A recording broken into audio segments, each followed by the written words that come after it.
এই ব্যাটারি প্যাকটা আমি নিজে তৈরি করেছি। তো দেখতেই পাচ্ছেন লিথিয়াম আয়ন ফসফেট ব্যাটারি লম্বালম্বি করে দেওয়া 16টা। তো বক্সটা একদম বলতে গেলে একটা কিউব, 17 মনে নেই ডাইমেনশনটা, তবে এটা একটা কিউব। আমার দুইটা চার্জার আছে, একটা 12টার ব্যাটারি আর একটা হচ্ছে এই জন্য স্পেশালি কিনছিলাম।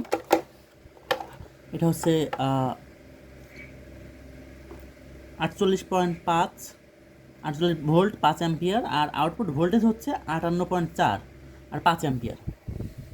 আর ওইটা দিয়েও চার্জ দিয়ে দেখছি, আমার সমস্যা হচ্ছিল কি চার্জার অন অফ হচ্ছিল। তো আমি এখন খুলে দেখি যে আমার দুইটা সেল, একটা হচ্ছে 37.40, আর হচ্ছে সরি একটা হচ্ছে আপনার 3.40 আর একটা হচ্ছে 3.50। তো দুইটাই মার্ক করছি, কোন দুইটা, এই দুইটা। আর আরেকটা আছে এটা হালকা একটু ভোল্টেজ বেশি ছিল। তো আমি এখন কী করছি, ভোল্ট মিটারের সঙ্গে কানেক্ট করে পাওয়ার আউটপুট দিয়ে দিয়েছি। এখানে যখন 15 হবে আশা করি তখন এটা 3.37 আসবে। বাকিগুলো সেমই ছিল 3.37, শুধু এটা ছিল না। তো আমি এখন ব্যালেন্স করতেছি।